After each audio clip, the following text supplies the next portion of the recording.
सासू माँ बदल गई। कहानी उस घर की है जहाँ बहू और बेटी को एक माना जाता था, लेकिन फिर अरे शिखा बेटा, तू रसोई में क्यों घुसी रहती है? जा, रोटी मैं बना लूंगी। नहीं नहीं माँ जी, आप बैठिए, बस सारा खाना बन ही गया है। श्वेता को बोल देती हूँ, वो खाना लगा देगी सबका। सॉरी भाभी, मेरे पास वक्त नहीं है। माँ, मुझे पैसे देना, पार्लर जाना है। हाँ हाँ चली जाना, भाभी को भी ले जाना।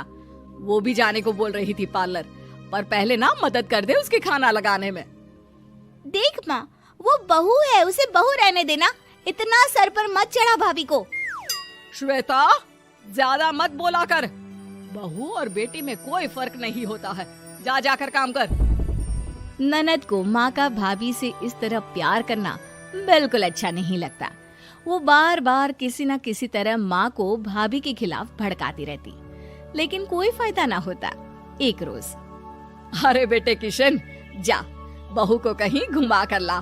सारा दिन घर में काम करती रहती है। हाँ हाँ माँ, हम लोग जा रहे हैं ना गोवा। अच्छा जी, भाभी ने तो हमें बताया भी नहीं। वैसे तो सारी पंचायत करती है, ये गोवा वाली बात क्यों छुपा गई हमसे? अरे क्योंकि उसे खुद नहीं पता था बहन। मुझे टिकट सस्ती मिल रही थी तो मैंने बुक कर दिया। हाँ शिखा, पैकिंग कर ले, संडे हम जा रहे हैं गोवा। दोपहर में शिखा पैकिंग कर रही थी कि सास आ जाती है। ये क्या बहू, साड़ियाँ? अरे गोवा जा रही है घूमने या फिर शादी में मायके हैं? माँ जी, ऐसा कुछ है ही नहीं, समझ में नहीं आ रहा क्या रखूं कपड़े में। अरे तेरी और श्वेता की साइज तो एक ही है। उसके कुछ मॉडर्न कपड़े ले ले, आकर लौटा देना। हाँ माँ जी, ये ठीक रहेगा। शिखा श्वेता के पास जाती है और उससे कपड़े मांगती है। ना जी ना, मैं अपने कपड़े ना दूं।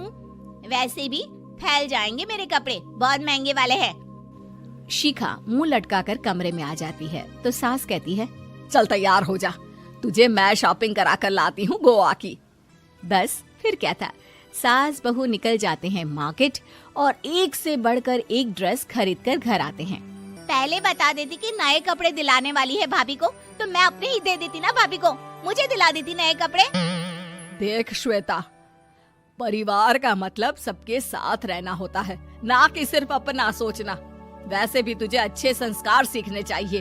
और रही बात कपड़ों की, तो शिखा, आज से घर पर भी तू मॉडर्न कपड़े ही पहनेगी। कोई जरूरत नहीं है ये साड़ी वाड़ी लपेटने की। अब क्या था, घर पर श्वेता और शिखा एक जैसे रहते। एक बार पड़ोसन आती है। अरे बेटा, अपनी माँ को तो बुलाना जरा, बात करनी है। शिखा सास को बताती है और रसोई में चली जाती है। ये आपकी बेटी बहुत बड़ी हो गई है, इसके लिए एक रिश्ता है, कहो तो बता दूं। ये बेटी नहीं बहू है, घर में सब एक जैसा ही रहता है। वैसे मेरी बेटी भी बड़ी हो गई है, कोई रिश्ता हो तो जरूर बताना। पड़ोसन रिश्ता लेकर उन लोगों के घर आती है। तब श्वेता की होने वाली सास कहती है, तो ये घर है, कितने मंजिल का है? और ये बहू ने आपकी क्या पहन रखा है, जीन्स टॉप? अरे भाई, साड़ी वाड़ी नहीं है क्या इसके पास? देखिए, सर्दी है तो साड़ी में बहू कैसे मैनेज करती, वैसे पहनती है साड़ी भी। देखिए, हम लोग ठहरे पैसे वाले लोग, कोई कमी नहीं है हम लोगों के पास पैसों की, बहुत पैसे हैं, जमीन, नौकर चाकर, कार, सब कुछ है, लेकिन घर में संस्कारी बहू चाहिए। समझ रही हैं ना आप? सास कुछ कहती कि श्वेता बोल पड़ती है, हाय रे, नौकर चाकर से लेकर जमीन, कार, पैसा, हाँ हाँ, मुझे रिश्ता मंजूर है, मंजूर है मुझे। अरे रुक जा श्वेता, मैं बात कर रही हूँ ना। देखिए, हम लोगों के घर इतनी आजादी नहीं मिलेगी।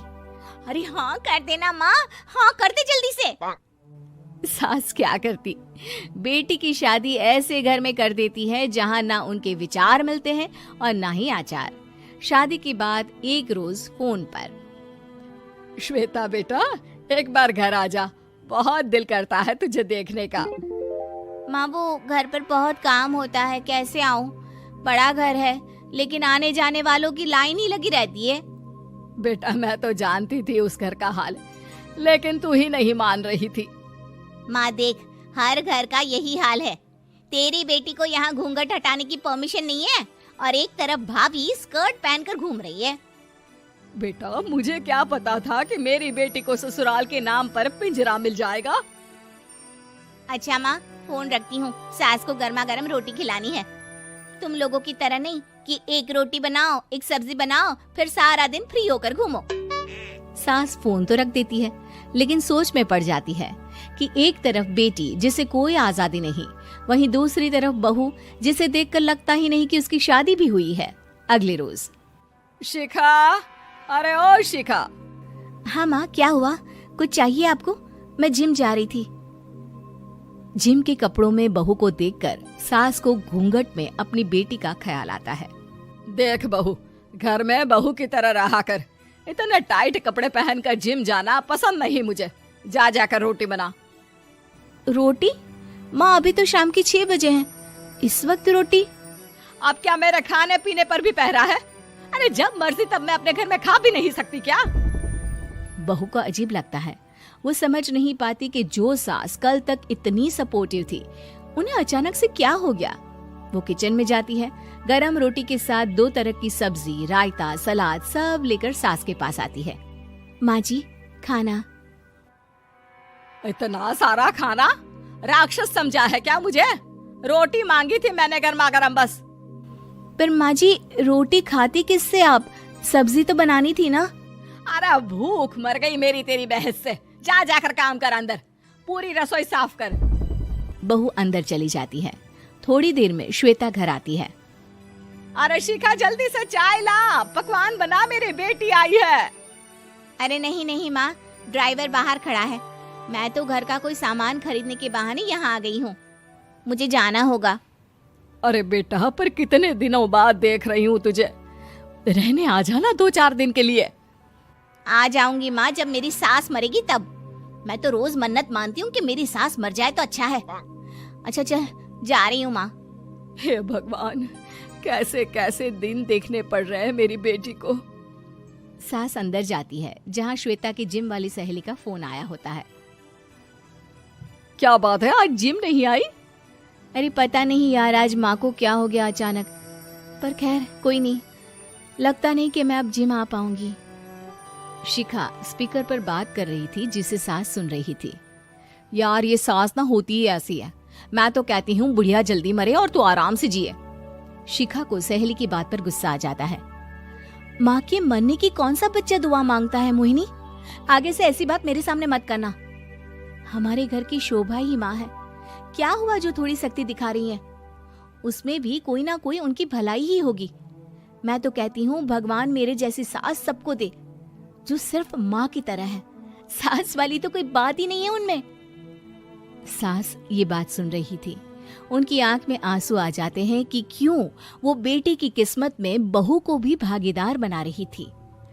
शिखा, अरे ओ शिखा, क्या हो गया? जिम नहीं जाना क्या?